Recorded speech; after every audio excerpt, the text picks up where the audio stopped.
Aprovecho también para darle la bienvenida a las y los compañeros del gobierno de Guanajuato que se conectan a esta sesión, a este diplomado. Y si así lo considera, maestro Manuel, podríamos ir iniciando. Ya tenemos compañeros conectados y también en las aulas que se habilitaron aquí. Entonces, les cedo la palabra al maestro Manuel García Urrutia Martínez, director general de Capacitación Laboral en la Secretaría del Trabajo y Previsión Social, para que nos dé un mensaje sobre este diplomado. Pues gracias, Raúl. Buenas tardes a todas, a todos. Creo que 5 minutos de tolerancia son buenos.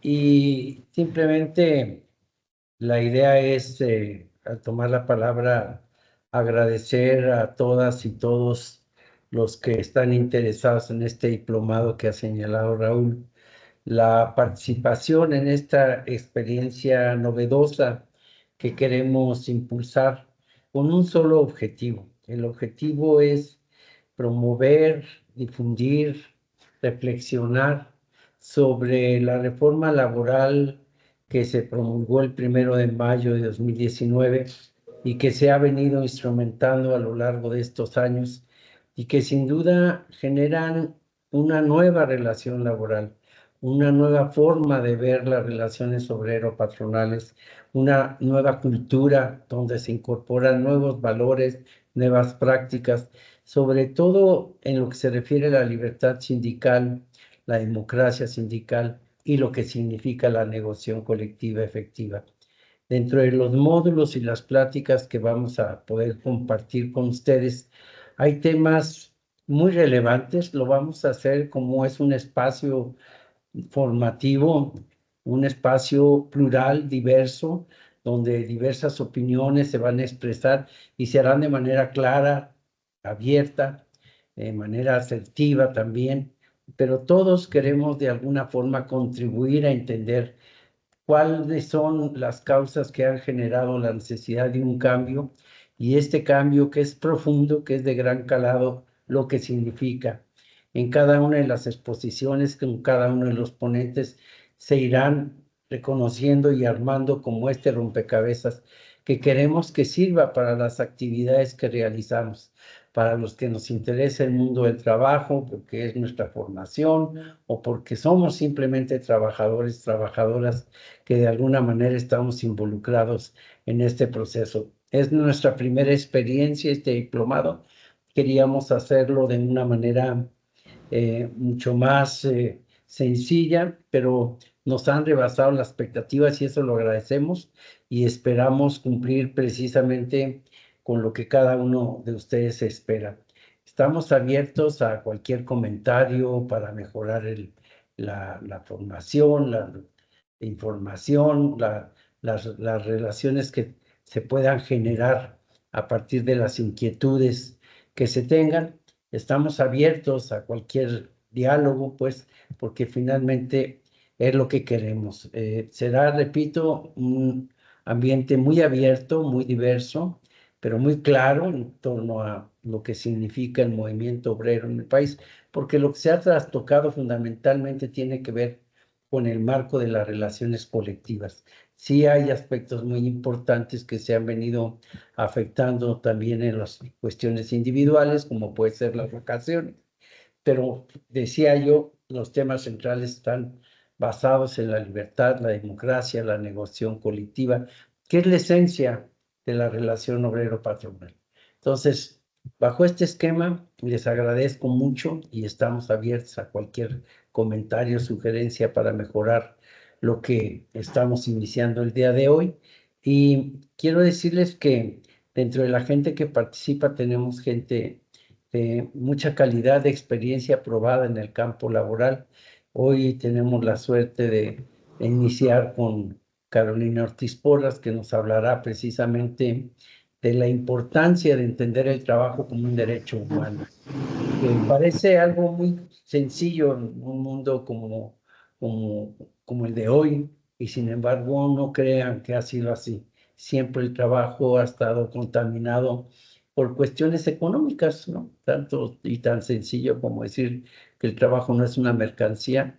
Pasaron muchos años para que esto se pudiera plasmar y entender en el marco de las relaciones obrero-patronales. Desde ahí partirá precisamente la exposición de nuestra compañera Carolina Ortiz, y a lo largo de las pláticas vamos a tener gente, repito, con un currículum muy amplio y muy experimentado en este campo. Y ojalá cada una de las pláticas sirva para irnos enriqueciendo. Vamos a tener una modalidad, además de la exposición, basada en lecturas y evaluaciones, que será la forma en que tengamos que ir considerando la evaluación, o vamos a decir, el aprendizaje que vayamos adquiriendo. Lo que nos interesa es que la gente comprenda, que cada uno de ustedes comprenda de qué se trata esta nueva realidad, esta nueva cultura en el mundo del trabajo. Entonces, eso haremos. Tenemos compañeros, compañeras que nos van a ayudar a ir dando seguimiento. Por eso les pediremos que estén atentos con sus cámaras, con los medios que tengan para poder escuchar y atender las pláticas. Los van a orientar para que sepan las lecturas que hay que hacer, y de alguna manera también en el programa vienen los periodos de evaluación. Pues ya sin más, solo les agradezco mucho la posibilidad de compartir, de que estén con nosotros, y les pido constancia para que todos tengamos la posibilidad de, a través de la cotidianidad de los martes y jueves, ir generando, repito, espacios de reflexión y de mayor conocimiento de esto que para nosotros es muy trascendente, la nueva cultura laboral. Pues ya sin más, yo quisiera pedirle a Carolina si quiere empezar. Ya tenemos un buen número de compañeros que están conectados y que tienen interés en empezar este diplomado. Nuevamente les agradezco y reconozco mucho su interés, y ojalá sea constante para que lo que hoy empezamos lo acabemos en noviembre sin ningún problema y con toda la constancia que requiere este intercambio que vamos a empezar el día de hoy. Pues muchas gracias. Pues yo dejo ahí la voz a Carolina si empezamos el día de hoy. Gracias. Muchas gracias, maestro. Muchas gracias a todas y a todos los que se encuentran con nosotros, que nos une este interés, como decía el maestro García Urrutia, el maestro Raúl Martínez, en conocer y profundizar esta labor tan grata que tenemos de dedicarnos al mundo del trabajo, ya sea por una cuestión personal o profesional. Pues estamos muy contentos de contar con su participación. Yo por mi parte, y si no hay algún comentario por ahí del maestro Raúl, iniciaría con la presentación correspondiente. ¿Sí? Perdón, Carolina, solo para, antes de iniciar, compartir con todos ustedes que la doctora Carolina Ortiz Porras es una especialista en el tema laboral, es doctora en Derecho, maestra en Derecho, y bueno, entre su muy amplia experiencia laboral, ha fungido 2 veces como Procuradora General en la Procuraduría Federal de la Defensa del Trabajo, y también presidió en algún momento una junta especial de conciliación y arbitraje en la Ciudad de México, y además de que también es jueza por concurso. Hay un proceso ahí todavía que no se ha desahogado, pero bueno, tiene toda la experiencia, los conocimientos, y para el de la voz también es muy grato poder estar en esta sesión. Sin más, por favor, muchas gracias. Muchas gracias, maestro. Voy a compartir la presentación que elaboramos para este tema, y son mis pininos compartiendo. Entonces, ¿ya se ve? Está cargando. Perdón. Creo que ya se ve, ¿verdad? Muchas gracias. El maestro García Urrutia nos da la bienvenida y yo también quiero agradecerles a nuestros compañeros. No todos estamos conectados porque, como ustedes recordarán, es un diplomado híbrido y muchos de nuestros compañeros aquí en las oficinas de la Secretaría del Trabajo en León, que nos han acogido con esta descentralización tan grata, pues están también en dos sesiones para que no carguemos tanto a la red y esto pueda fluir, pero cualquier cosa estamos al pendiente para que salga como debe salir con todo, porque no hay de otra. Bueno, me toca, como decía el maestro García Urrutia, el primer tema, derechos humanos laborales. Y es un tema de verdad que parece que lo conocemos en lo personal. Para mí fue estudiar mucho. Al parecer hablamos de derechos humanos y ya no suena hasta trillado, ¿no? Otra vez con los derechos humanos y otra vez vamos a defender a los infractores y es una visión que desafortunadamente se va contaminando con el quehacer cotidiano, pero hay cuestiones que son fundamentales y que debemos de tener en cuenta más en el ámbito que nos dedicamos, porque tengo entendido que todos los que nos encontramos aquí trabajamos para el servicio público. Entonces, bueno, me gustaría compartir con ustedes estas reflexiones. La primera, recordar siempre, siempre que el trabajo no es una mercancía, el trabajo es elaborado por personas y las personas pues tenemos nuestros derechos, los famosos derechos humanos. Pero también, retomando lo que decía el maestro García Urrutia en el inicio, este nuevo modelo laboral está basado estamos buscando, ya iniciamos, necesitamos consolidar este cambio de cultura basada en principios que parten precisamente de la dignidad de la persona como trabajador, como ser humano, que es el que va a aportar su esfuerzo para producir bienes, producir servicios, pero no por eso debemos de perder y dejar de considerar que somos seres humanos quienes hacemos estas labores. Entonces, ya lo decía el maestro, se busca un nuevo modelo de relaciones laborales y sindicales en el ámbito colectivo, pero es también partiendo de cada uno de nosotras y de nosotros o de nosotros, que está de moda, pero a mí no me gusta, prefiero nosotros como todos los seres que estamos aquí compartiendo este momento, pues que entendamos que es un compromiso que requiere la responsabilidad de todos y cada uno.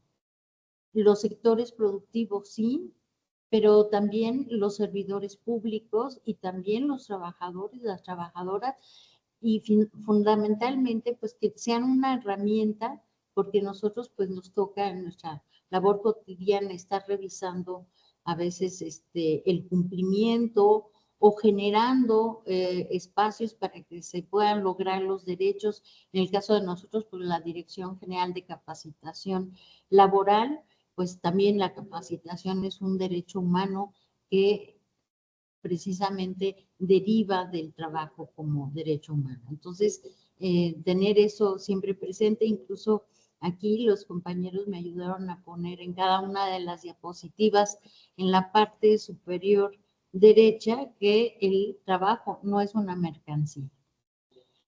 ¿Qué son los derechos humanos? Bueno, la ONU nos dice que son los derechos inherentes a todos los seres humanos sin distinción alguna. Sin distinción por raza, perdón, por nacionalidad, origen étnico, lengua, religión, que es el que incluye el derecho a la vida y a la libertad, a no estar sometido a esclavitud ni a torturas, a tener una libertad para opinar, para expresarnos, para tener una educación, para acceder al trabajo. estos derechos corresponden a todas las personas sin discriminación alguna. En cuanto al derecho humano al trabajo, aquí aprovecho para hacer también un breve anuncio. Esta va a ser la lectura de esta sesión, la lectura que ya hablaba el maestro García Urrutia, con la que se va a hacer un control. Al final se las vamos a dar y platicaremos de eso.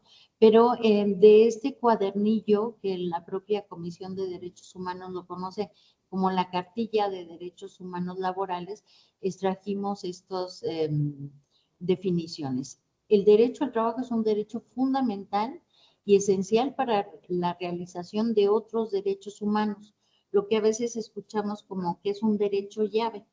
Yo necesito un trabajo para poder acceder a otros derechos humanos. En el caso nuestro, ya lo veremos, el artículo 2 de la Ley Federal del Trabajo establece cuáles son las condiciones mínimas para considerar un derecho con dignidad, para tener un derecho digno. Y entre ellos, obviamente, está el de seguridad social y el de ejercer nuestros derechos colectivos como libertad sindical, negociación colectiva y democracia. Entonces, esto es fundamental, es un derecho llave y los elementos que nos dice la Comisión Nacional de Derechos Humanos son 3: que tengamos la libertad para ejercer cualquier profesión lícita sin injerencia de alguna autoridad, que no nos limiten a tener un trabajo forzoso, que tengamos derecho a un trabajo. Eso no implica que el Estado es el que tiene que dar el trabajo, sino que el Estado es el que tiene que establecer las condiciones para la generación de empleos. Aquí también tenemos compañeros del Servicio Nacional de Empleo que hacen una labor muy importante en la vinculación para cumplir con este derecho y en particular les decía que sea con dignidad, porque el trabajo debe de cumplir con un mínimo de condiciones justas que, como les reitero, nuestra Ley Federal de Trabajo lo establece entre el artículo 2 y el artículo 3 de esa ley reglamentaria. ¿Cómo ha sido la evolución social y política? Yo, si hay especialistas aquí en materia económica, como los hay, aquí uno de mis jefes, 2 de mis jefes son economistas, yo les pido que sean, no sean muy justos con las definiciones. Yo lo traduje en estas 3 partes. Yo sé que la división de la mundialización y de las globalizaciones es un tema muy complicado académico, pero para poder explicarles esta evolución hice esta división en 3 momentos. La primera mundialización es cuando se dan las conquistas y la colonización.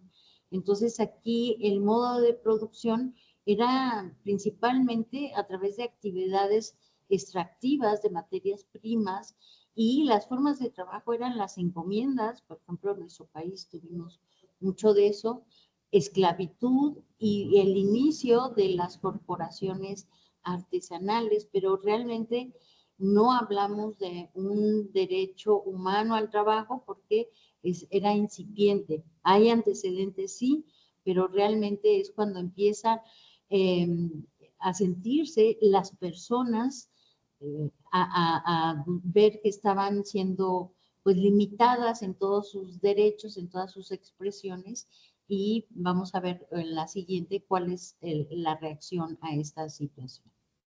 La segunda mundialización, le pongo que inicia con la revolución industrial, cuando ya hay un cambio fuerte porque se rompen los modelos anteriores de las monarquías absolutas, empieza ya un cambio con la generación. Me comentaba el maestro Raúl de cómo ciertos aspectos de la producción cambian toda la cuestión social, económica, política. En el caso de la revolución industrial, pues empieza con el vapor, ¿no? Ya las máquinas, como también cuando inicia la electricidad, pues cambian las condiciones de trabajo. ya no era trabajar de sol a sol como se daba en un principio, sino que ya eran jornadas mucho más prolongadas por el uso precisamente de estos medios de producción. Entonces, se da ya el inicio del trabajo asalariado y el inicio de la sindicalización. Este tema lo van a ver a mayor profundidad con el maestro García Urrutia, que cierra la quinta sesión de este primer módulo. La tercera, que es la globalización, la tercera mundialización, es, muchos llaman la gran transformación. Aquí hay nuevas tecnologías, el comercio es principalmente comercio electrónico, todas las grandes pues operaciones de intercambio son a través de medios electrónicos. Hay una desregulación de la economía, se privatizan y se extranjerizan las empresas estatales. Incluso pues ahí les ponía una foto que está un poco cruenta, pero las transnacionales vienen a ser ya una fuerza muy importante en el equilibrio de poderes y pues el uso de los recursos naturales. La forma de organización del trabajo también cambia completamente porque ya no es la época de la revolución industrial con el Fordismo, el Taylorismo, la producción así en gran escala, sino que aquí hay una deslocalización, sí, hay una desmaterialización. Una deslocalización quiere decir lo que tanto escuchamos en las noticias, el nearshoring, que, bueno, las empresas se van a acercar a los países donde están más cerca los medios para producir y para bajar los costos, pero deben de hacerlo de una manera también equitativa y cuidando el ambiente y cuidando sobre todo los derechos humanos del trabajo, que es lo que se está viendo, pero también hay una desmaterialización de los mercados financieros. Ya las transacciones, ya incluso nosotros mismos ya me decía una compañía que casi ya las tortillas las compra también con tarjeta de crédito, se ha desmaterializado el mercado financiero y ante esto hay una reacción también en la mundialización de los derechos humanos y lo que se conoce o lo que llamado la OIT como trabajo decente. Entonces, en estas tres formas de división, les puse cómo han iniciado las primeras declaraciones de los derechos humanos, que es la siguiente. Les comentaba yo ya con antelación que la defensa contra los sistemas monárquicos absolutistas fueron los que dan origen a las primeras declaraciones de los derechos humanos. Por ejemplo, esta Carta Magna de las Libertades de Inglaterra en 1215 o la Carta de Juan Sin Tierra, pues es cuando los burgueses, la burguesía, ya recupera derechos que el propio reino había quitado. Entonces, con cuestiones económicas y el poder económica, pues ya va siendo que el rey Juan de Inglaterra realmente reconozca en una carta, en esta Carta Magna, los derechos de estos burgueses para que puedan tener propiedades y uso y disfrute de sus bienes. Luego ya vendría el Edicto de Nantes, que es más bien una declaración de tipo en Francia, de tipo de libertades de religión, para que puedan convivir la religión católica con la protestante en 1598, la famosa Carta de los Derechos de Bill of Rights de Inglaterra también, donde ahí dice que el monarca no puede estar por encima de la ley, que la ley está por encima de todos, es igual para todos, y la que nos suena más conocida, que es la Declaración del Derecho del Hombre y del Ciudadano de Francia, de 1789, que en esta declaración es libertad, igualdad y fraternidad. Entonces, todos los hombres somos iguales, todos tenemos la libertad y todos debemos de ser fraternos. No obstante, esta libertad, esta igualdad, pues no es tal en la realidad. En la realidad vemos que hay muchas desigualdades de hecho, las desigualdades que se dan por cuestiones económicas y sociales. Entonces, se da el liberalismo económico, ya el Estado va haciéndose a un lado por esta situación de ir ganando derechos sobre los poderes públicos, pero se hace a un lado de tal forma que se vuelve un Estado gendarme, el dejar hacer, dejar pasar.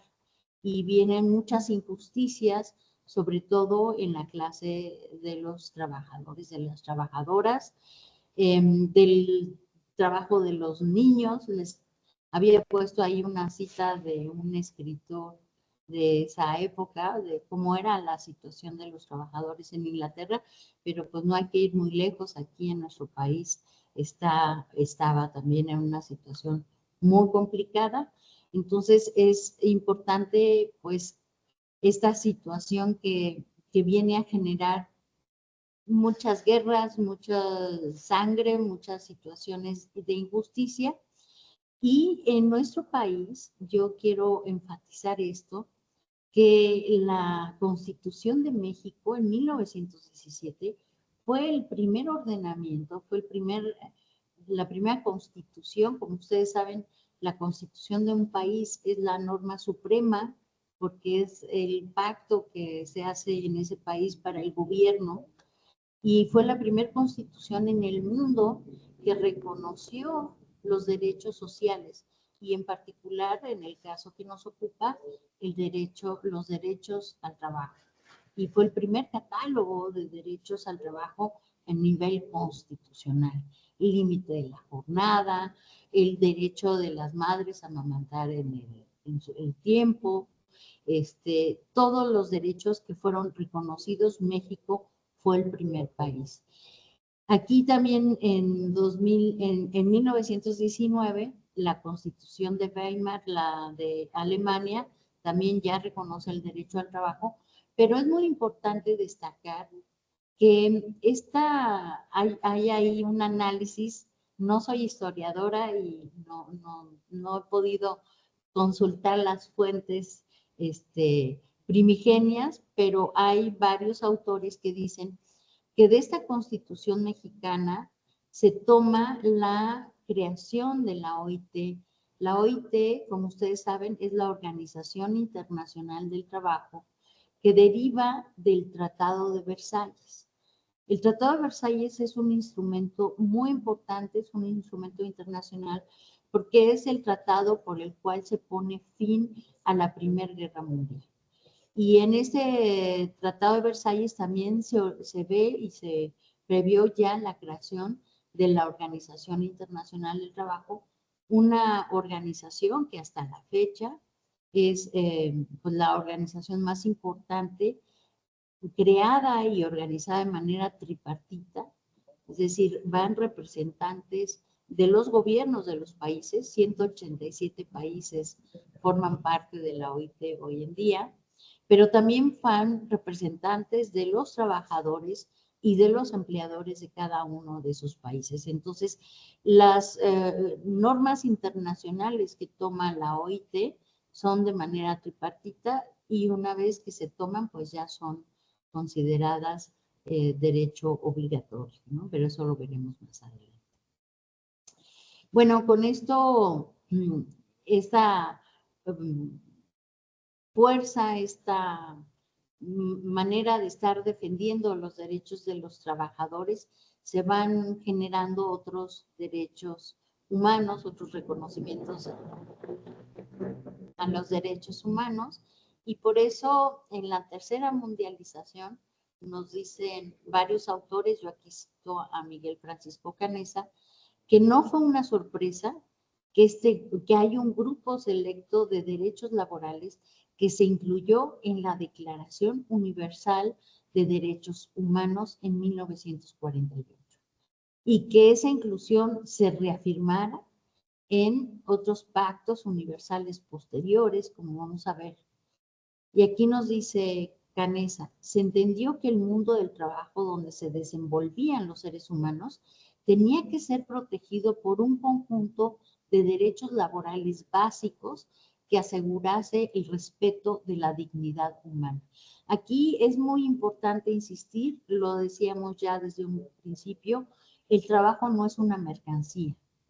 En 1944, antes de esta primera Declaración Universal de Derechos Humanos, ya la Constitución de la OIT, en la Declaración de Filadelfia, se afirma el trabajo no es una mercancía.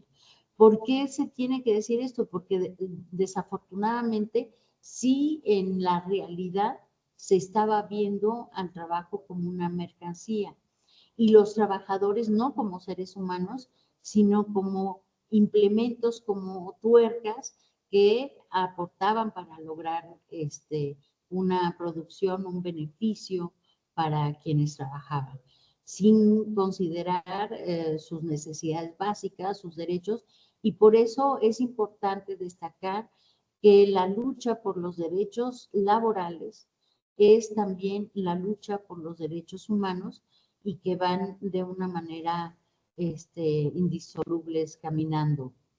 Aquí en la siguiente les expongo que hay cláusulas, nos dice la OIT, cláusulas de los tratados de paz de esa Primera Guerra Mundial que nos dicen de una manera muy clara, muy contundente, que la paz universal y permanente solo puede basarse en la justicia social. Y la justicia social son condiciones de trabajo que entrañan una justicia, lo estoy diciendo al revés, pero bueno, si no hay condiciones de trabajo justas, si las condiciones de trabajo son injustas, hacen que sean miseria y privaciones para los seres humanos, el descontento que se causa es lo que constituye una amenaza para la paz y la armonía universal. Cualquier nación, nos dice esta recopilación que hace la OIT, que no adoptare un régimen de trabajo realmente humano, esta omisión constituye un obstáculo a los esfuerzos de otras naciones que deseen mejorar la suerte de los trabajadores de sus propios países. Por eso también esta visión de la defensa de los derechos humanos hace y se toma en otros aspectos de que todos los trabajadores deben de estar unidos independientemente del país del cual sean originarios. Entonces, es muy importante que no dejemos de ver que esta lucha de los derechos de las y de los trabajadores también es un impulso para la lucha y reconocimiento de otros derechos humanos que fueron posteriormente reconocidos. Incluso hay otros autores, ustedes los podrán consultar, que hablan de las generaciones de los derechos humanos, de la primera generación, que serían estos derechos civiles y políticos a los que nos referíamos al principio, los derechos que se les va ganando al Estado como Estado-nación, de derecho a votar, de derecho a elegir a los representantes, de los derechos del ciudadano. Esos serían los de primera generación. Y estos derechos económicos, sociales, estos derechos sociales son los de la segunda generación. A mí no me gusta encasillarlos así porque, como vamos a ver, una de las características de los derechos humanos es que son derechos inacabados y que cada día se van nutriendo conforme a las necesidades del cambio de la sociedad. Entonces pasamos a la siguiente lámina. Aquí hay también una declaración de esta Organización Internacional del Trabajo que se hace en 1998, donde en 1998, cuando ya está en pleno auge la globalización o tercera mundialización, como le pusimos, viene esta declaración de la OIT de cuáles son los derechos fundamentales para que deben de cumplir, nos dice la OIT, deben de cumplir todos los miembros de la OIT, aunque no hayan ratificado los convenios a los que hace alusión cada uno de estos derechos, porque considera la OIT que solo por ser miembros de la OIT y por haber aprobado la Constitución de la Organización Internacional del Trabajo, estamos obligados, los países que así lo hicimos, a cumplir. Entonces, primero nos da en 1998 la Declaración de 4 principios de derechos, que es la libertad de asociación y libertad sindical, el reconocimiento efectivo del derecho de negociación colectiva, como decía el maestro Manuel García Urrutia, pues es finalmente el corazón de las relaciones laborales, porque así es como se mejoran las condiciones de trabajo, pero también nos dice que es fundamental la eliminación de todas las formas de trabajo forzoso u obligatorio, que eso incluso señala la OIT en esa declaración, que en la mayoría de las constituciones de los miembros está señalado en sus propias constituciones nacionales. El tercer punto, que es fundamental, la abolición efectiva del trabajo infantil, que lo vemos como algo muy obvio. Desafortunadamente, en nuestro país seguimos teniendo graves problemas, no solo en nuestro país, a nivel mundial, de trabajo infantil, que todavía existe mucho y que los niños no pueden disfrutar de la infancia. El cuarto punto que nos dice la OIT, no es que sean jerárquicamente establecidos, sino yo los puse así, pero son iguales, tienen igual valor. La eliminación de la discriminación en materia de empleo y ocupación, discriminación no solo para acceder al empleo, sino para ascender en el empleo, para permanecer en el empleo, no debe de haber ningún tipo de discriminación. Y finalmente, en 2022, se incluyó el quinto pilar, el quinto principio, que es el derecho a tener un entorno de trabajo seguro y saludable. Esos son los derechos fundamentales conforme a la OIT, que tampoco debemos de perder de vista y que también son obligatorios cumplimiento en nuestro país. Iríamos a la siguiente, que ya me perdí, ¿cómo pasarla? Pluralismo de las fuentes de los derechos humanos. Bueno, imagínense, nuestro país tiene ratificados aproximadamente más de 1,200 convenios. Entonces, hay muchísimos convenios internacionales, los derechos humanos están insertos en muchos de los derechos de los convenios internacionales. Dentro de estos convenios internacionales hay convenios universales, como veíamos las declaraciones del hombre, los derechos humanos, la Declaración Universal de los Derechos Humanos, Pacto de San José, otros que vamos a ver más adelante, pero que son para todos los países que los suscriben o miembros de la ONU. Los regionales, que es, como su nombre lo indica, por región, aquí por ejemplo sería los que tenemos celebrado con la OEA, y también aquí cabe uno que incluso no vamos a ver en esta presentación, pero sí en el curso, que en el caso nuestro, el que está de moda, y no está de moda per se, sino porque se está aplicando cotidianamente, es el Tratado de Libre Comercio con Estados Unidos y Canadá, el TEMEC, y que también tiene derechos humanos laborales. En el capítulo 23 del Tratado de Libre Comercio está la obligación de los 3 países de cumplir con los derechos fundamentales que acabamos de ver de la OIT, y las fuentes de derecho internacional especializado, como serían todos los convenios de la OIT. De los convenios de la OIT les mencioné los temas, pero hay más de 190 convenios que ha emitido la Organización Internacional del Trabajo. Nuestro país ha ratificado 80 de estos convenios.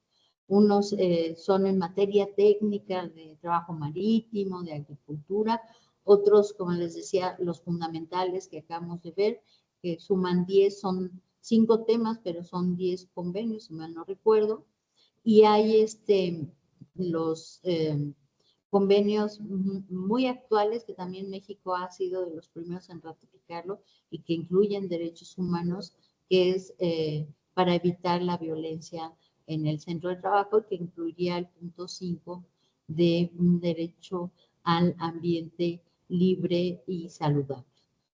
¿Y cuáles son algunas de las fuentes nacionales? Pues tenemos obviamente nuestra Constitución, que es nuestra norma suprema. En la Constitución tenemos varios artículos. Vamos a ver antes, no, todavía no se me, todavía ya me adelanté. Todavía estábamos en las, en esta Constitución nuestra. Bueno, más adelante vamos a ver el artículo primero constitucional, porque es fundamental entenderlo con esta visión de todos los convenios que ha ratificado México. También está el artículo tercero, que establece que la democracia no es solo una forma de elección, sino una forma de vida que va a buscar el bienestar de todas y todos los mexicanos. El artículo quinto de la libertad de trabajo, y digo, no es el único, pero también el más importante, y que hacíamos mención desde 1917, el artículo 123 constitucional, que tuvo una reforma muy importante que hoy nos tiene aquí de alguna manera en 2017 a esta forma de organizar el trabajo en nuestro país. Tenemos la Ley Federal del Trabajo, que es una ley reglamentaria de la Constitución, del apartado A. Hay otras leyes, ustedes saben, del apartado B. Muchos de nosotros se nos aplica el apartado B. Otras leyes también que no son apartado A y B, sino incluso la ley para de derecho a las mujeres a tener una vida libre de violencia, la ley que acaba de salir para evitar desapariciones y trabajo forzoso, en contra de la trata, todas las normas que van a beneficiar a los trabajadores, las trabajadoras, en cuanto al cumplimiento de sus derechos humanos. Y también la jurisprudencia cuando es de cumplimiento obligatorio para las autoridades. Pero para hacer efectivo estos derechos humanos, se requiere hacer una conciencia propia y una conciencia social de respeto, no solamente de las personas, sino también de la propia Constitución. Ese es un grave problema, que muchas veces no conocemos cuáles son las normas, no sabemos cuáles son los derechos, cuáles son las obligaciones. Cuando hicimos la invitación a este diplomado, les comentamos que hemos tenido la oportunidad de dar cursos, pláticas, más que cursos, pláticas y cursos también en empresas, y que hay un gran desconocimiento, no solo por parte de las y los trabajadores de planta o de base, sino también de los propios trabajadores de confianza, o incluso nos hemos encontrado con desconocimiento de los propios directivos de empresa de cuáles son los derechos y cuáles son las obligaciones que tienen en materia laboral. Entonces, la capacitación de verdad es fundamental para que podamos hacer este cambio de cultura al que estamos llamando. Ahora sí nos iríamos con la siguiente, por favor. Estas son algunas de las fuentes internacionales en la Declaración Universal de los Derechos Humanos, en 48, el Pacto Internacional de los Derechos Económicos, Sociales y Culturales, mejor conocido como el PIDESC, el de Derechos Civiles y Políticos, la Carta de Organización de Estados Americanos. Esta carta es muy importante porque tiene muchos derechos humanos ahí, laborales, que están reconocidos, la Declaración Americana de los Derechos y Deberes del Hombre, la de las garantías sociales, la Convención Americana, el Pacto de San José y su protocolo adicional, donde están ya los derechos de ESCA.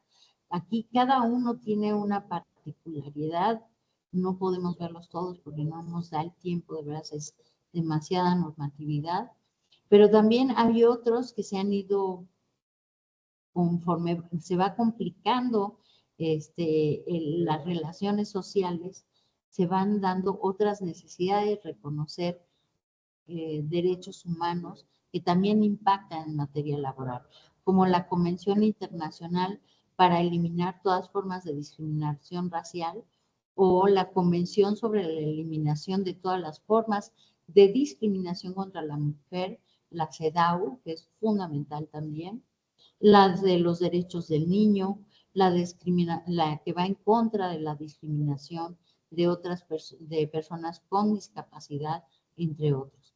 Y les decía yo, los convenios fundamentales de la OIT y otros convenios con la OIT que han sido ratificados, aunque no se consideren fundamentales, como el 135, el convenio 135, en materia de derecho de libertad y democracia sindical, es muy importante, no es uno de los convenios fundamentales para la OIT, pero para nosotros en este momento de la implementación de la reforma laboral es muy importante porque es un convenio que le da protección a los representantes de los trabajadores de sindicatos, no solo del sindicato titular del contrato colectivo, sino de sindicatos minoritarios, y que esto está proliferando actualmente en nuestro sistema jurídico con toda la implementación del nuevo modelo laboral.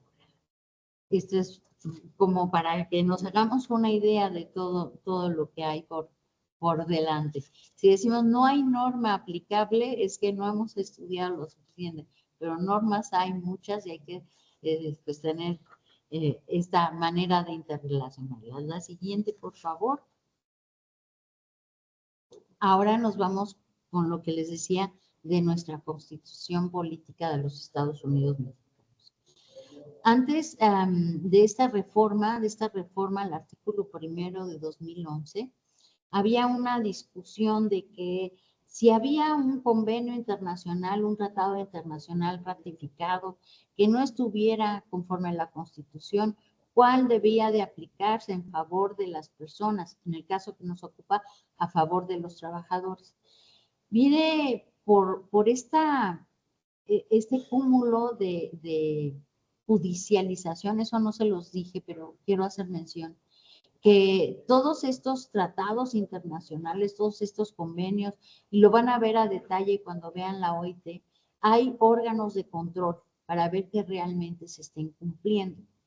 Entonces, parte de esta evolución nos lleva a que ya hay, muchos de ustedes lo saben, y si no, yo creo que se los digo, y ustedes lo saben mejor que yo, la Corte Interamericana de Derechos Humanos, en nuestro caso, que ya hay sentencias en contra del Estado mexicano por incumplir con derechos humanos, y que eso, y que el cúmulo de convenios, de tratados que tenía ratificado nuestro país, pues nos orillaron, yo quisiera decir que fue de buena fe, porque los legisladores y los juzgadores estaban muy atentos de los derechos humanos, pero es un poco de todo, es como toda una coyuntura. Pero en 2011 viene este cambio muy importante en nuestra Constitución, que es los derechos humanos y sus garantías. Se cambia incluso el nombre de este primer capítulo, y en este capítulo ya dice que ya no es de que reconozca la Constitución, sino que dice, las personas gozarán de los derechos humanos reconocidos en esta Constitución, pero también en los tratados internacionales, para que se garantice y que no se restrinja, salvo que en casos que solo considere la ley, la Constitución, perdón, no la ley, la Constitución, que haya una restricción a estos derechos humanos. Siempre se debe de interpretar favoreciendo en todo tiempo a las personas. Lo que nosotros los laboralistas ya pedíamos y les decíamos primero a las juntas de conciliación y arbitraje, y ahora a los jueces de lo laboral, que en caso de duda se debe, y decíamos, en favor del trabajador. En latín decían indubio pro operario. Si hay duda, se debe de fallar, se debe de sentenciar a favor del trabajador. Ahora esta determinación de que se debe de interpretar favoreciendo en todo tiempo a las personas con la protección más alta, ya se encuentra en este artículo 1 de nuestra Constitución. Luego nos dice, todas las autoridades en el ámbito de sus competencias tenemos la obligación de promover, respetar, proteger y garantizar los derechos humanos de conformidad con los principios de universalidad, es decir, la universalidad es que a todas las personas no hay distingos, de interdependencia, que los derechos humanos dependen unos de otros, no te voy a dar libertad, pero no te voy a dar protección a tus condiciones de trabajo, dependen unos de otros, no se puede tener libertad si no tengo vida, por poner un ejemplo ya muy obvio, que son indivisibles, que no puedo decir, bueno, a que se me aplique la mitad de mi libertad de expresión, nada más un poquito, ¿no? Son indivisibles, son progresivos, quiere decir que cada vez no podemos ir en contra, si ya tenemos reconocido el derecho de libertad de expresión, no puede haber una norma que vaya en contra de ese derecho. Incluso ahora ya hay derechos muy sofisticados, como les decía, ya podemos hablar del derecho humano del libre desarrollo de la personalidad, que ha sido uno de los casos más emblemáticos de la Corte en administraciones pasadas, ¿no? En consecuencia, el Estado deberá prevenir, o sea, aquí la obligación es del Estado, prevenir, investigar, sancionar y reparar las violaciones a los derechos humanos en los términos que establezca la ley. Ya no es nada más sancionar, sino vamos a reparar, e incluso hay ya jurisprudencias de la Corte Interamericana que dicen a ver que no se repitan los mismos hechos a la no repetición del acto que está generando un daño a los derechos humanos. Y aquí es muy importante que seamos conscientes, y les reitero, a que todos somos corresponsables para poder cumplir con esto de los derechos humanos. No puedo decir, yo como individuo, no como servidor público, me decía también el maestro García Urrutia antes de empezar la plática, que también no solo somos servidores públicos, primero somos personas, que es parte de lo que estamos diciendo. A un trabajador no le puedes quitar la figura de persona cuando entra a un trabajo. O sea, una persona entra a prestar sus servicios, pero es una persona y no puedes decir, porque le estoy pagando, ahora sí como se dice luego coloquialmente y de manera muy desagradable, pero dice, pues para eso le pago, ¿qué no? No, las personas tienen sus derechos, su derecho a la dignidad en todo tiempo. Entonces, las personas también tenemos la obligación de no vulnerar los derechos humanos de las demás personas. El Estado tiene estos deberes: prevenir, investigar, sancionar y reparar las violaciones de los derechos humanos, porque el Estado tiene el imperium para hacer que estas decisiones se cumplan. Pero también hay otros personajes que a lo mejor antes no estaban considerados como obligados a cumplir con los derechos humanos, y esta es parte de esta visión diferente. Entonces, pasaríamos a la siguiente, por favor, que es la obligación de las empresas. Las empresas y los derechos humanos.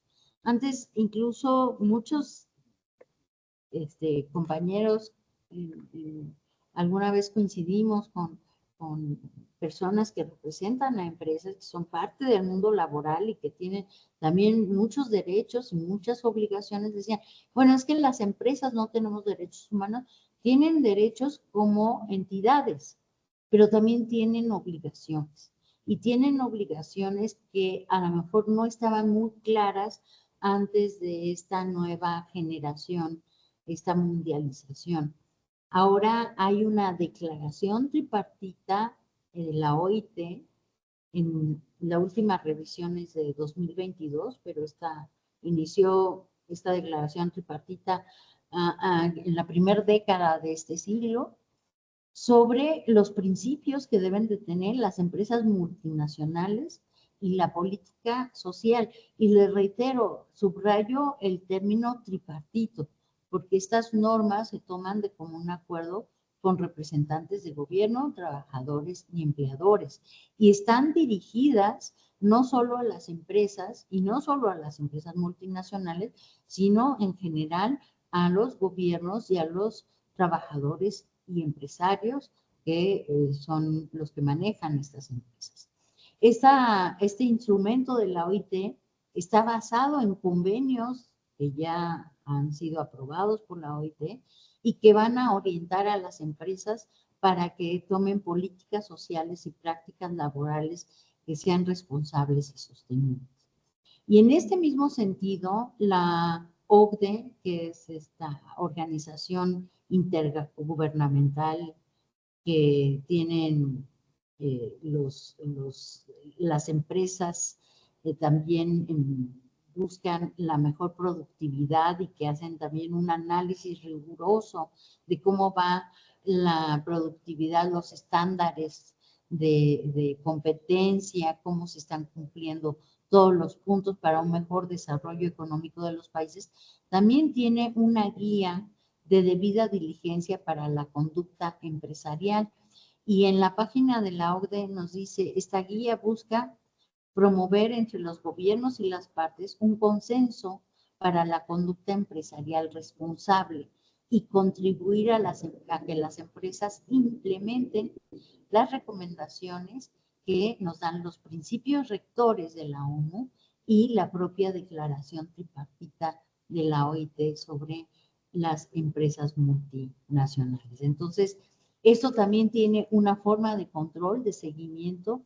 Hay oficinas, incluso hay, en el caso de la OIT, hay en la página de la OIT hay un escritorio, un helpdesk que le llaman ahora, para dar asesoría a las empresas que estén interesadas de qué deben de hacer para estar cumpliendo también con estas responsabilidades, porque finalmente viene de un mandato de la ONU que nos dice cuáles son los principios.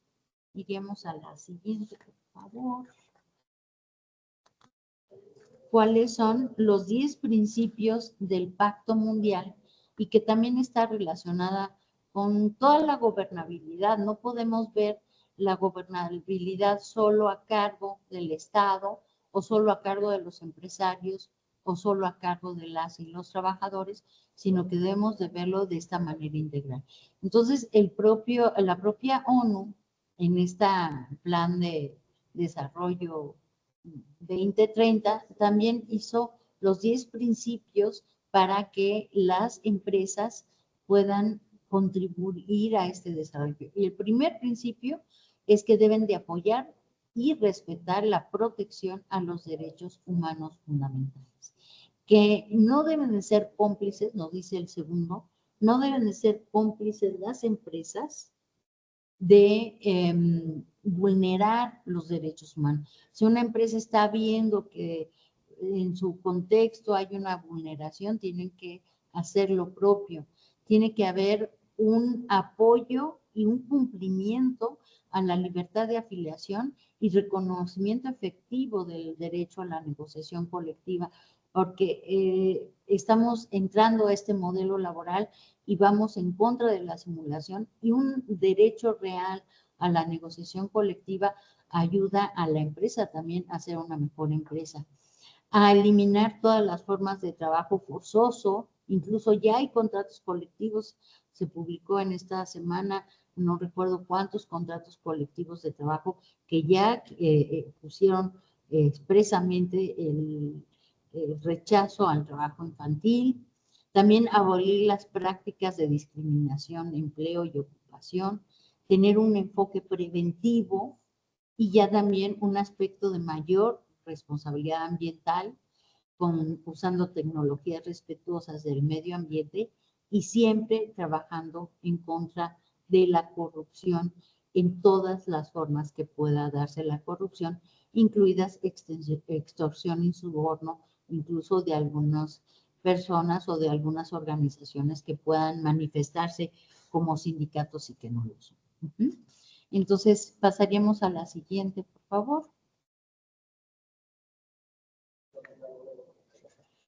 Este es un catálogo un catálogo de todas estas normas, cada una, les digo, hay bibliografía muy buena, les recomiendo un texto de uno de los ponentes que van a tener, de Carlos Reynoso Castillo, de Derechos Humanos Laborales, que viene ya desglosado cada uno de estos tratados internacionales, cuántos vienen, pero hicimos como un catálogo para que sea de más fácil comprensión, más ágil, de cuáles son los derechos humanos laborales. Primero, pues el derecho a la vida y a la integridad física. O sea, un empleador no puede poner en riesgo la vida de sus trabajadores. Siempre debe estar cumpliendo, y aquí pues, los inspectores sufren, y tenemos muchas compañías que también nos están acompañando. Luego, cuando van a ver las condiciones en las que se encuentran los trabajadores, y que de verdad no es posible que pongan en riesgo la vida y la integridad física del trabajador. Hay consecuencias por el trabajo, ya también se ha actualizado la tabla de enfermedades del trabajo que por más de 50 años no se había tocado, y está actualizada a partir de diciembre del año pasado esa tabla de enfermedades y evaluaciones.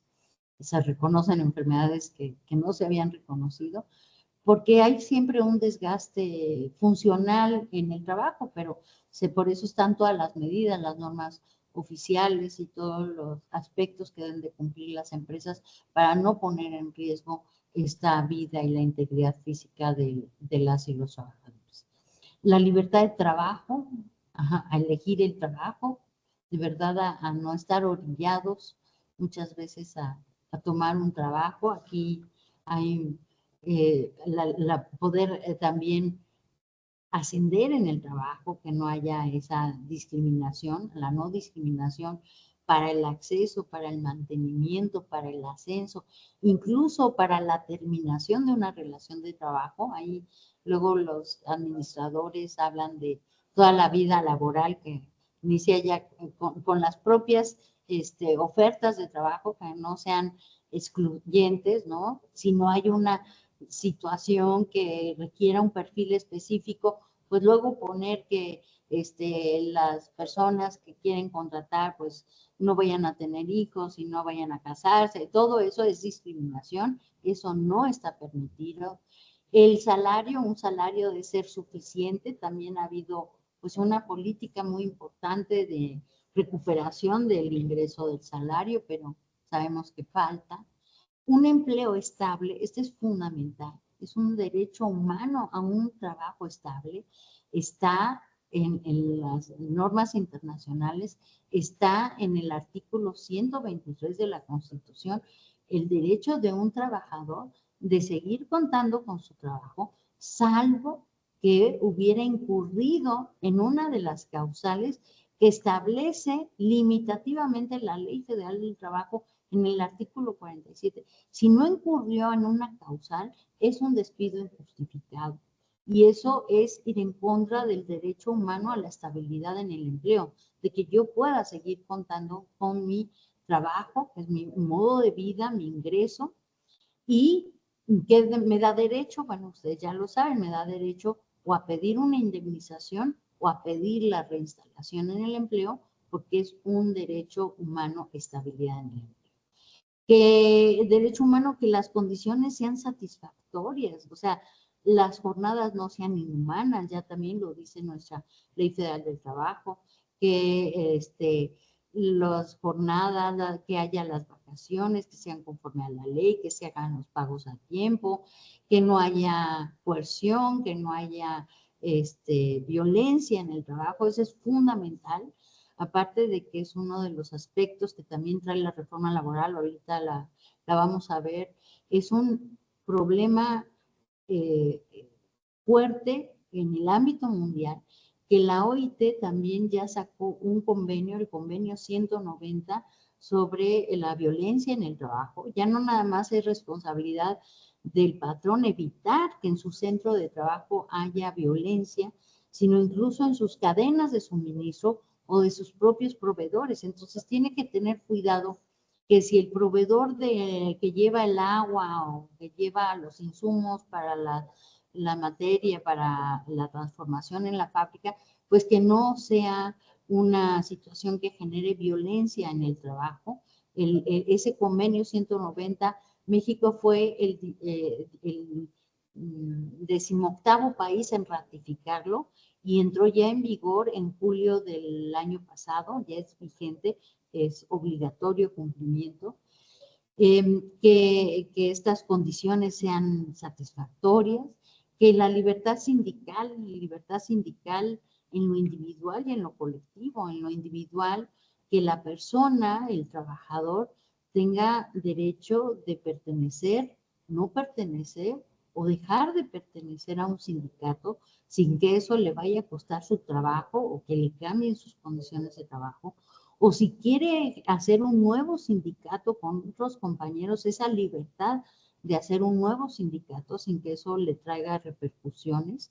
Y también en el ámbito colectivo, esta libertad sindical que tiene el sindicato, la organización sindical como tal, que es a la autonomía, a la no injerencia en su vida, a la autodeterminación de cómo se van a hacer sus estatutos, a elegir libremente a sus dirigentes, a su organización, etc. La negociación colectiva, que es fundamental para, que es pues realmente sentarse de buena fe, como dice también la OIT, a establecer qué condiciones de trabajo va a haber en el centro de trabajo. En nuestro país es obligatorio que un patrón, si tiene trabajadores que están afiliados a un sindicato y no tiene contrato colectivo, es obligatorio que firme un contrato colectivo, ya con las normas que vamos a ir viendo en lo largo de este diplomado, para que realmente se corrobore que el sindicato representa la voluntad de las y de los trabajadores, pero para que haya una mejora. El derecho de huelga, que es un derecho fundamental, que tiene que ser ejercido con toda la responsabilidad y conforme lo marca la ley, pero es un derecho fundamental para el equilibrio entre los factores de la producción cuando es necesario. La seguridad social, que no es nada más el servicio médico, sino va más allá, es pues las prestaciones para un retiro, las prestaciones para un fondo de vivienda, el derecho a vivienda digna, también es parte del derecho emanado de una relación laboral, la libertad de pensamiento, de expresión. Aquí en nuestro país a lo mejor no está tan visto estos tipos de derechos humanos laborales, pero por ejemplo podemos escuchar en otros países muchos profesionistas no quieren ejercer alguna labor por su expresión de objeción de conciencia. Derecho a la intimidad y a la privacidad. Aquí es muy importante el derecho de que el patrón no puede estar abriendo las cuestiones personales de los trabajadores. Es algo que no debe de perderse cuando uno entra al trabajo, ese derecho a la intimidad y a la privacidad. Al manejo de datos, incluso hay otras leyes, ustedes lo saben, de cómo tratar los datos de las personas por entes privados, sea por el patrón, y privacidad y supervisión. O sea, esos son derechos humanos que han emanado y que están reconocidos también tanto en las fuentes internacionales que veíamos como en las fuentes nacionales. La siguiente, por favor. ¿Cuáles son las características de los derechos humanos? Primero, de verdad, no son renunciables. Los trabajadores no pueden renunciar a sus derechos. No en el sentido de que no pueda haber una conciliación en una disputa, en un juicio, en una controversia. No, de que no puedes decir, a mí no me pagues mi sueldo porque te voy a donar la mitad. A mí no me pagues mis vacaciones, yo no quiero vacaciones, yo no quiero aguinaldo. Son irrenunciables los derechos laborales. Los derechos humanos laborales son universales e inalienables. Es un poco repetitivo, bueno, universales que es a todos los trabajadores y las trabajadoras, que son indivisibles e interdependientes, ya se los comentaba cuando veíamos el artículo primero, que son innatos a los seres humanos, por eso son inherentes, que son absolutos, que nadie puede ir en contra de estos derechos humanos, ya los veíamos, la corresponsabilidad, ni otras personas, sean trabajadores, sean familiares, nadie, ni empresas, ni el Estado, por supuesto, imprescriptibles, porque no prescriben. La ley establece algunas prescripciones, pues otro tipo de cuestiones, por ejemplo, mi derecho a tener condiciones dignas, bueno, eso es imprescriptible, y si hay una situación de esclavitud, obviamente eso no puede ser, no va a prescribir nunca ese derecho de libertad que tiene la persona trabajadora, que son justiciables, que hay métodos, que hay tribunales ya, que hay formas de que se cumplan esos derechos, e indisolubles porque emanan de un conjunto de derechos precisamente para darles esta valoración, esta garantía, que son progresivos y por lo tanto que son inacabados. Estamos cada vez encontrando más aspectos que pueden ir siendo de mayor pues cuidado para las personas trabajadoras, ¿no? Estas serían las características. Y ya en lo que se refiere al nuevo modelo laboral, pues reiterarles que este nuevo modelo laboral está basado principalmente en esta dignidad de la persona trabajadora, que parte de la reforma constitucional, digo, no parte de ahí, parte desde mucho antes, de una lucha de mucho tiempo, pero se plasma en la reforma constitucional de 2017, que se publicó en el Diario Oficial de la Federación el 24 de febrero de 2017, donde establece ya cambios importantes en el nuevo modelo, pero que también se plasma y en las leyes reglamentarias. Y aquí el artículo 3 de la Ley Federal del Trabajo, hay cosas que ya estaban, no son del nuevo modelo, pero a veces es importante que recordemos lo esencial. El trabajo exige respeto para las libertades y dignidad de quien lo presta, así como el reconocimiento entre hombres y mujeres para obtener igualdad ante la ley. Aquí se ve también lo que es la igualdad sustantiva, está en el artículo 2, lo vamos a ver, pero el trabajo debe realizarse en condiciones que aseguren la vida digna, la salud para las y los trabajadores, sus familiares y dependientes, y debe garantizar un ambiente laboral libre de discriminación y de violencia. Eso sí es parte de la reforma laboral, un ambiente laboral libre de discriminación y violencia, que es un derecho humano que ya está, ya sería un derecho fundamental, está en el artículo 3 de nuestra Ley Federal del Trabajo, y se implementar un protocolo, esto es muy importante, es una de las obligaciones de los patrones en el nuevo modelo laboral, que está en el artículo 132, fracción 31, protocolos que deben de hacerse de común acuerdo con los trabajadores para prevenir, atender, pero con el objeto de erradicar la discriminación por razón de género, atender los casos de violencia o hostigamiento, así como prevenir y quitar el trabajo forzoso y el trabajo infantil.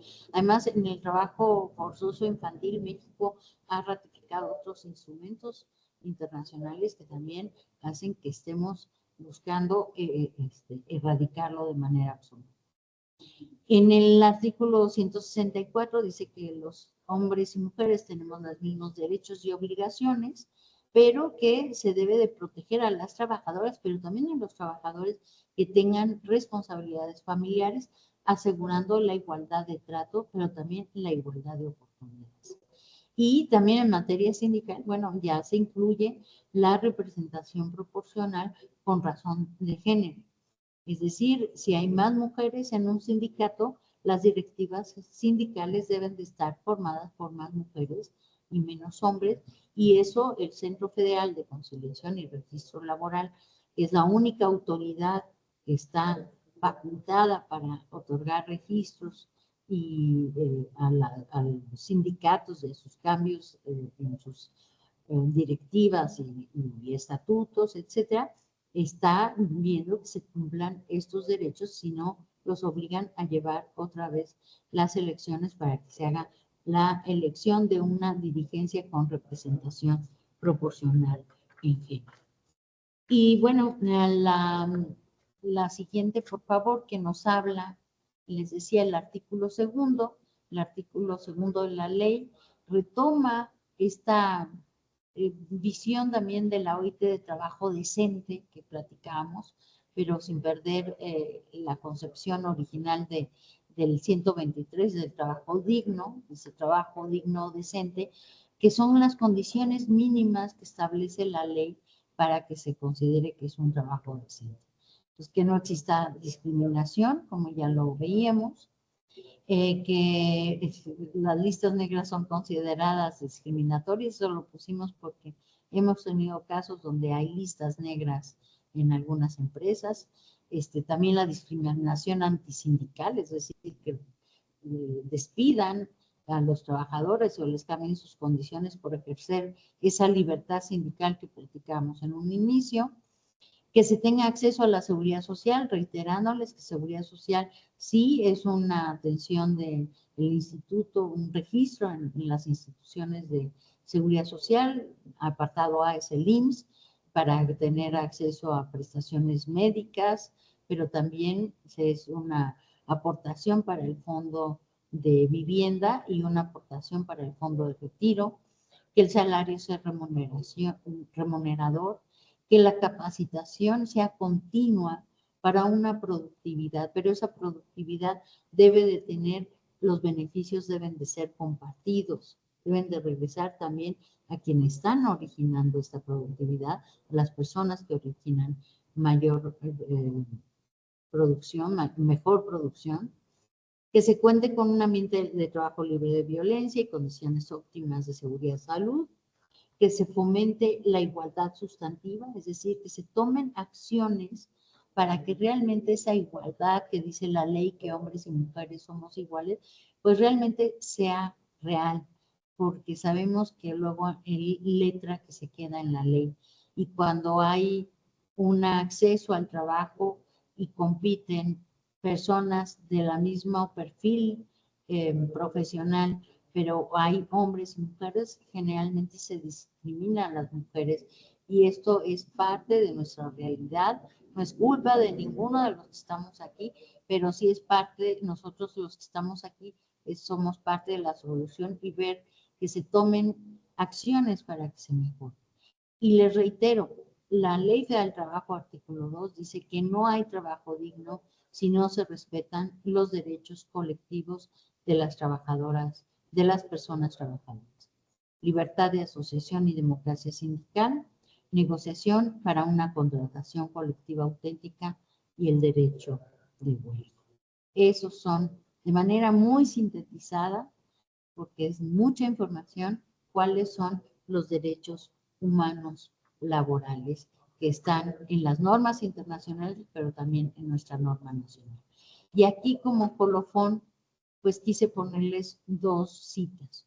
Una que está en un documento de la OIT, que es respecto a los principios y derechos fundamentales, aquí están las autoras, y me gustó mucho que señala, para un empresario, los derechos fundamentales en el trabajo son importantes. Para un negociante, no. Para un empresario, el respeto a los derechos fundamentales es incluso una necesidad, ya que constituye la condición sine qua non para poder establecer alianzas con el trabajador, la negociación colectiva, que permitan aumentos sostenidos de productividad y competitividad, y que por tanto asegure, dentro del riesgo normal que existe en todo mercado, un largo y exitoso futuro para la empresa. Para el negociante, los derechos fundamentales en el trabajo no solo no son importantes, sino que son además un verdadero stock. Hay que buscar más empresarios y menos negociantes. Y uno que hace un autor que habla de la ciudadanía laboral respecto a estos derechos humanos.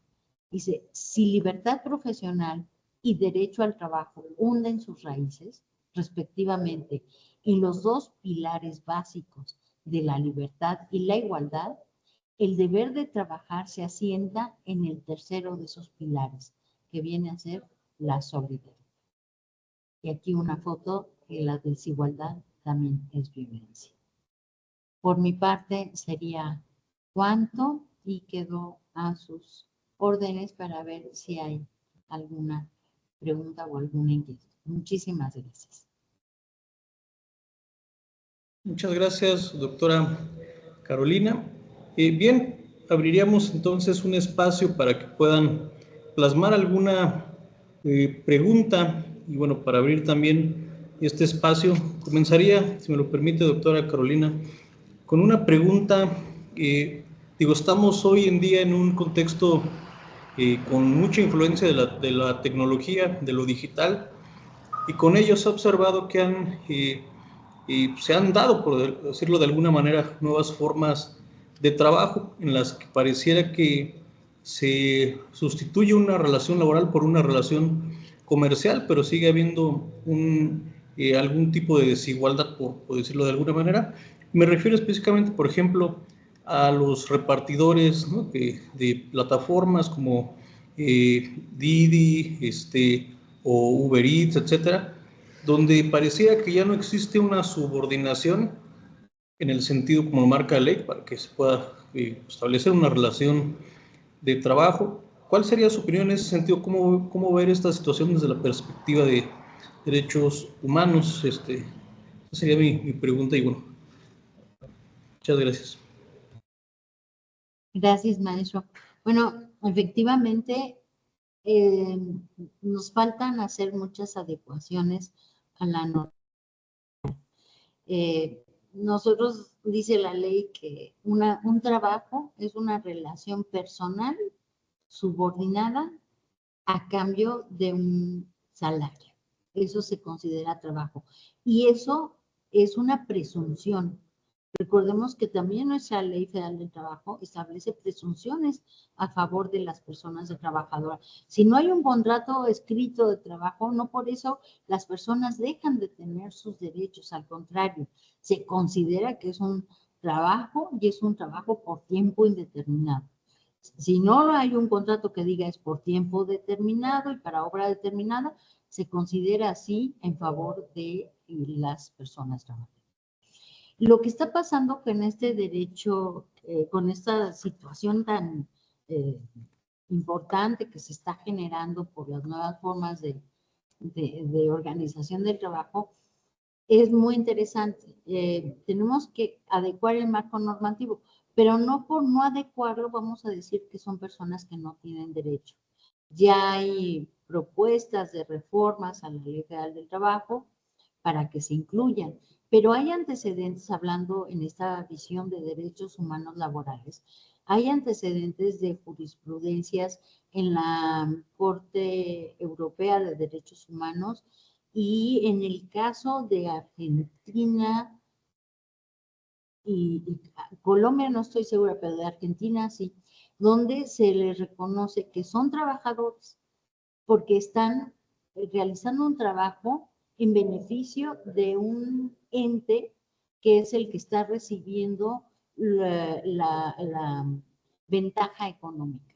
Entonces, esa es parte de estas nuevas relaciones de trabajo, que antes las relaciones de trabajo eran muy claras, ¿no? Era mi patrón, yo sabía su nombre, trabajaba en tal lugar. Ahora esas se han difuminado muchas veces y lo que llaman ahora la zona gris del derecho laboral, pero siempre que una persona está realizando una actividad que está generando un beneficio económico a favor de otra, a cambio tienes un trabajador y por ser una persona trabajadora no puede renunciar, como veíamos, a los derechos humanos que le corresponden. Entonces, muchas veces son cuestiones de que no lo sabemos, no lo conocemos o no lo hacemos valer.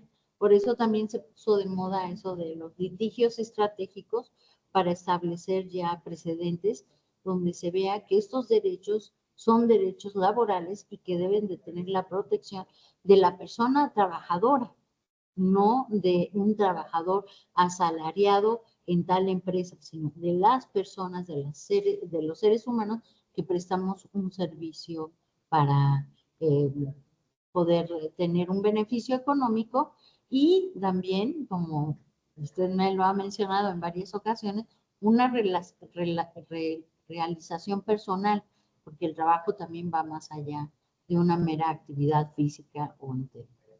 No sé si esto contestaría esa pregunta. Sí, muchísimas gracias. Adelante, quien guste hacer también alguna pregunta.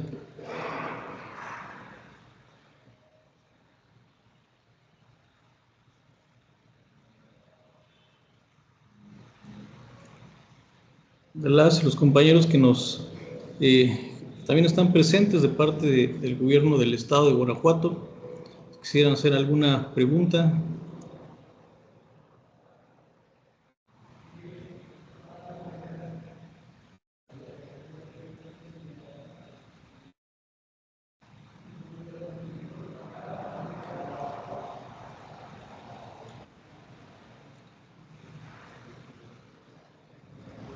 Ok.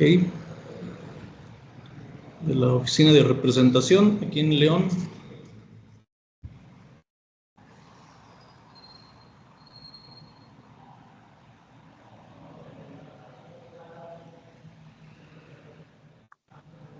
Si no hay preguntas, es que todo está muy claro, entonces podemos pasar al examen.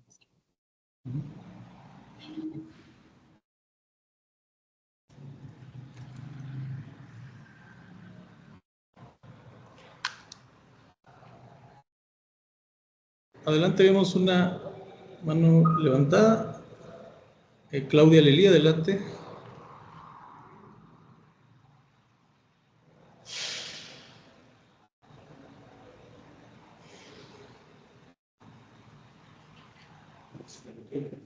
Listo, ya tiene habilitado el micrófono. Hola, ¿me escuchan? Doctora, nos gustaría preguntarle desde su expertise, ¿cuál considera que es el principal reto del Estado mexicano en el contexto de la nueva cultura laboral para garantizar un acceso efectivo de las y los jóvenes a sus derechos laborales?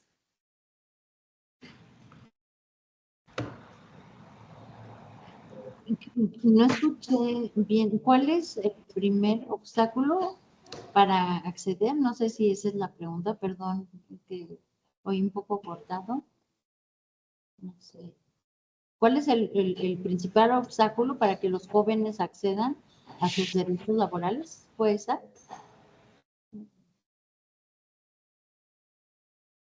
¿Sí? Bueno, desde mi punto de vista, no solo los jóvenes, sino los trabajadores en general, que es la falta de conocimiento. La falta de conocimiento de los derechos y obligaciones laborales. Pero es una falta de conocimiento que está haciendo más difícil el cambio, porque incluso los propios operadores de justicia, como es el nuevo modelo, y hubo que atender la capacitación de los juzgadores, de los nuevos operadores en los centros de corrección. Hay de verdad una necesidad de conocer a fondo, o conocer el contexto, que es lo que buscan en el caso nuestro, el diplomado de los derechos. Pero yo creo que sí es importante que se los podamos comunicar a los jóvenes, porque los jóvenes, pues tenemos que romper muchas cosas con este modelo, incluso la mala, reputación de las organizaciones sindicales, ¿no?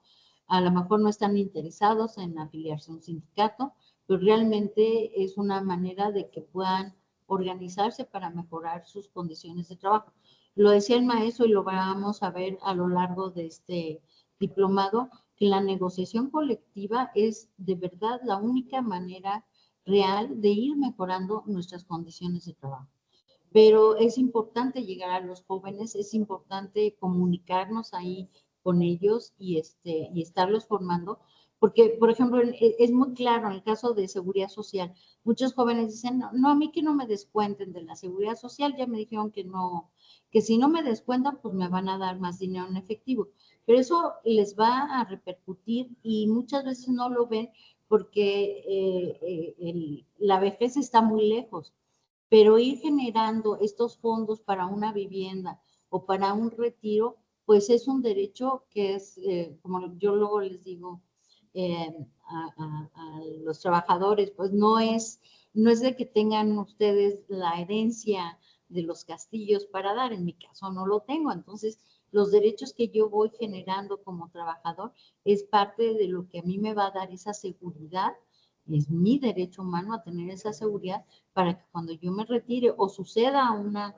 situación, que esperemos que no sea el caso de enfermedad, de un riesgo de trabajo, pues no lo necesiten. Muchos jóvenes también luego tienen riesgos de trabajo, es el caso que ponía el maestro Raúl de los trabajadores de las plataformas o de los delivers que les llaman, de estar llevando y trayendo cosas y que tienen muchos accidentes y no tienen un seguro que los proteja. Entonces, es muy importante hacernos sabedores para poder pedir que se nos cumplan nuestros derechos laborales.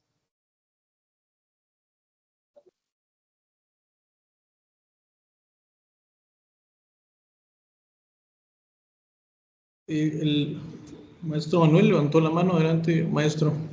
Gracias, Raúl.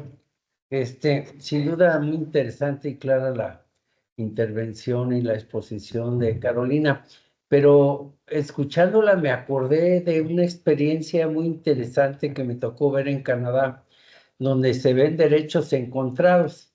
Me acuerdo que en una zona minera, la empresa quería poner minas adentro, cámaras en las minas para poder asegurar las condiciones laborales de los trabajadores y prever alguna cuestión. Sin embargo, los trabajadores se opusieron, señalando su derecho a la intimidad, ¿no? No querían ser grabados o vigilados dentro de las minas con su trabajo. Y la empresa alegaba el derecho a la seguridad, ¿no? Entonces hay momentos donde puede ser un derecho confrontado con otro derecho, nada más lo señalo, porque esas cosas, pues, ¿cómo se resuelven? Pues con diálogo, ¿no? Para precisamente tratar de resolver ese tipo de conflictos o de situaciones. Porque, como bien decía Carolina, en el marco del nuevo modelo laboral, el diálogo es fundamental, la conciliación es fundamental. Entonces, estas cosas que son difíciles a veces de resolver, solo se pueden hacer pues así, discutiendo y buscando que prevalezca el derecho que convenga a la mayoría. Se me ocurre un caso escuchando a Carolina. Nada más lo planteo para que vean que a veces hay asuntos de derechos que son bastante complicados de resolver si no es a través del diálogo, ¿no? Muchas gracias, maestro. Y también aquí por el chat pregunta Isaac Gastelum, ¿cuál en su consideración sea la aplicación de la ley de trata de personas en su reciente reforma, especialmente en su artículo 21? ¿Se aplicará de forma general a todos los centros de trabajo o solo a aquellos de formación ilegal?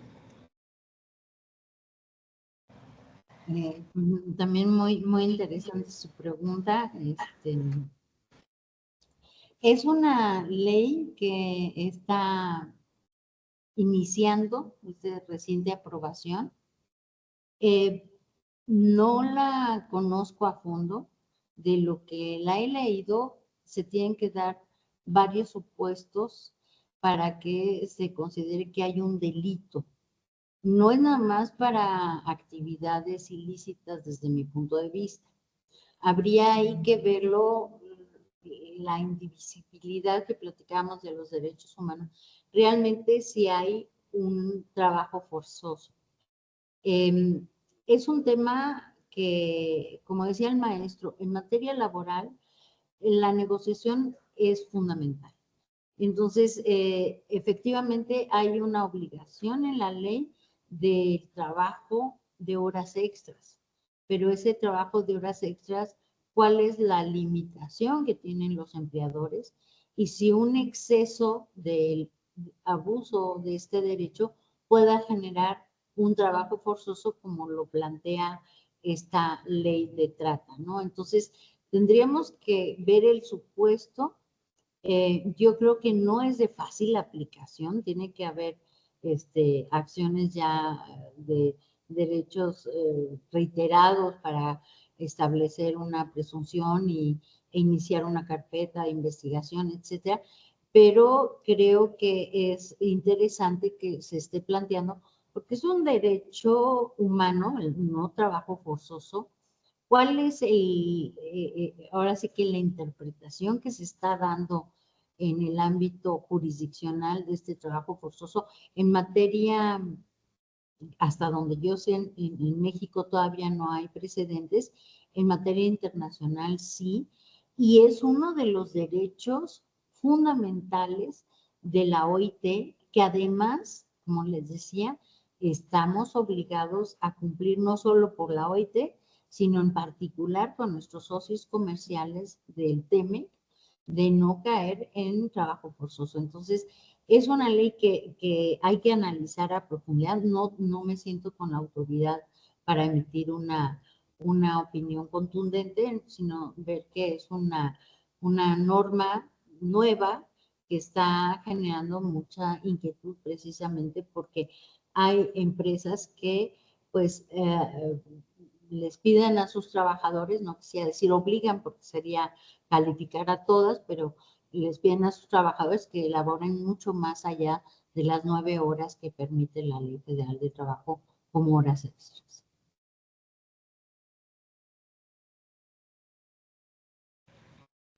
Muchas gracias. También hay otra pregunta en el chat de José Luis Torres, que pregunta: en la dinámica de los derechos laborales, ¿cuándo puede intervenir la Corte Interamericana en algún caso?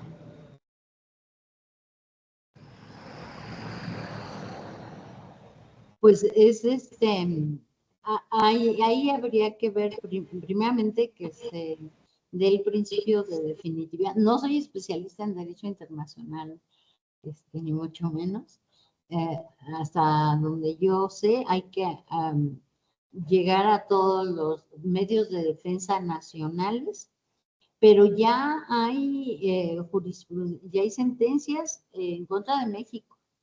La más conocida es la de Rosendo Radilla Pacheco, que fue la que originó la modificación a la Constitución de 2011 por una sentencia de la Corte Interamericana contra México por una desaparición. Pero también está la de Campo Algodonero, si mal no recuerdo, no sé si es de Perú o no, pero sí hay precedentes y si no, le buscamos bibliografía para que la pueda consultar con mucho gusto. Las sentencias son obligatorias para los países. La jurisprudencia solo si en las analogías hay asuntos que puedan ser similares en nuestro país. Eso es una determinación que ha realizado nuestro Poder Judicial Federal. Muchas gracias. Y bueno, una última pregunta que aquí observamos de Cassandra Puentes. Digo, por el caso de la redacción, estimada Cassandra, no sé si la quisieras plantear en voz.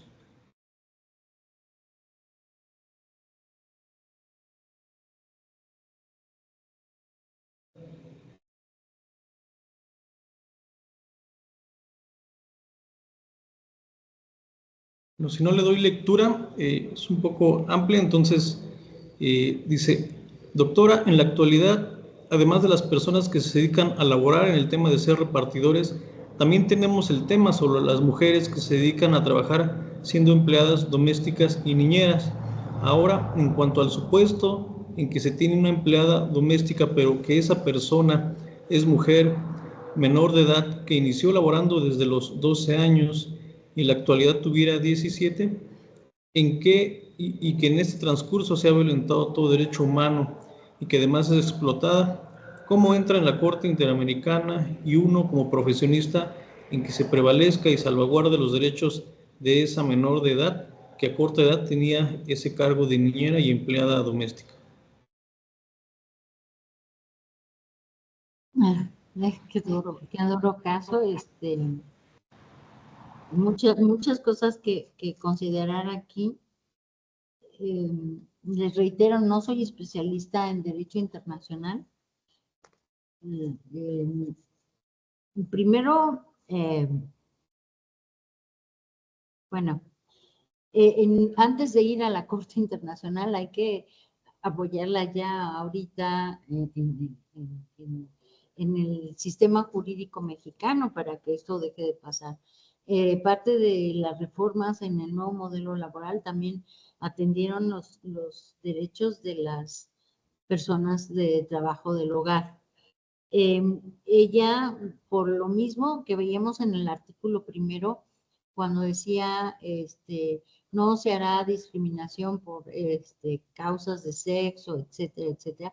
Una mujer, una niña, una menor que está prestando este servicio es lo que se conoce como una categoría sospechosa.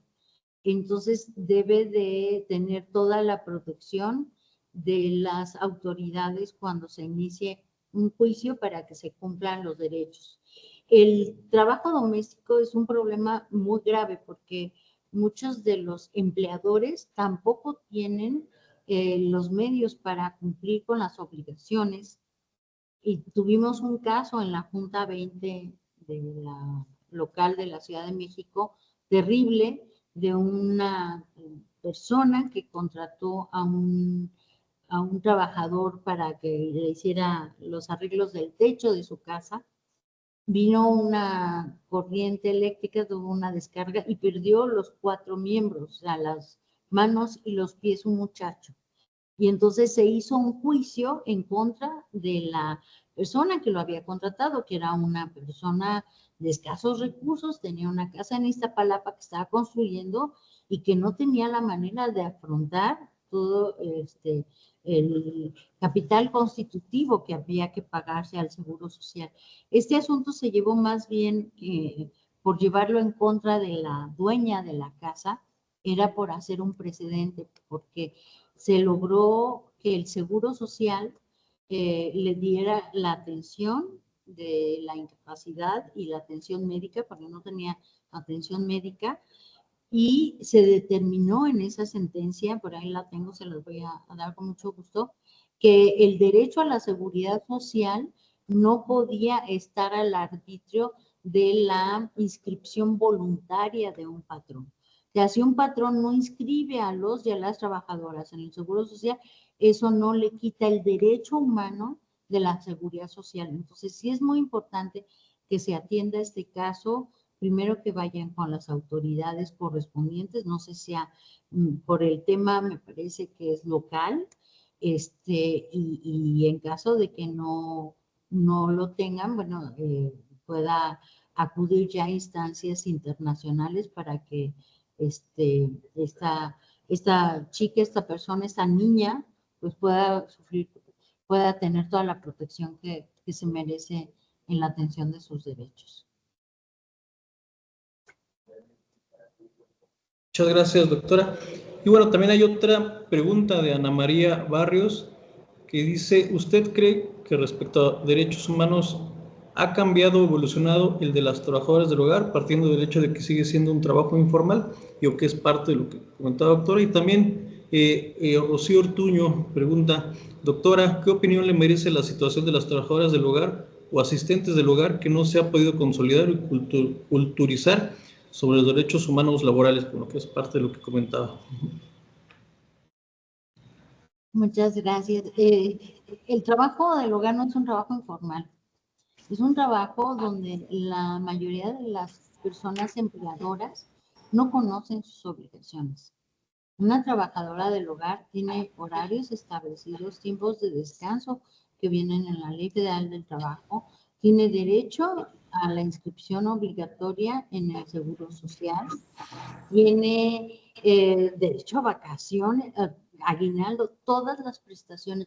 No es un trabajo informal. Ahí es mucho lo que platicamos a lo largo de esta presentación, y me temo que de las que vienen, que es el desconocimiento. O sea, no, o sea, yo a lo mejor porque tuve la oportunidad de estudiar y de trabajar, pero cuando tuve una persona como trabajador del hogar, lo importante es que se haga un contrato, que se cumpla con la ley, que se establezca, hay que revisar ahí, incluso no es por hacer propaganda, pero aquí en la Dirección General de Capacitación, aquí que nos encontramos en León, también hubo un curso para conocer estos derechos de las personas del servicio del hogar, y que debemos estar conscientes. Desafortunadamente, si tiene un accidente la persona que trabaja en el hogar, la empleadora es responsable y tiene que cumplir y tiene que pagar. Les ponía yo un caso dramático, de verdad era un caso muy, muy duro, que llevó un abogado, que en paz descanse, Ezequiel Pineda, por un litigio estratégico, pero esta es una cuestión que nos puede afectar día a día y que es importante que cumplamos con la normatividad. Muchas gracias. Y también una nueva pregunta que aquí señala Karen Ávila, que dice, ¿qué pasa cuando en las fuentes de trabajo se pide exámenes de no enfermedades contagiosas?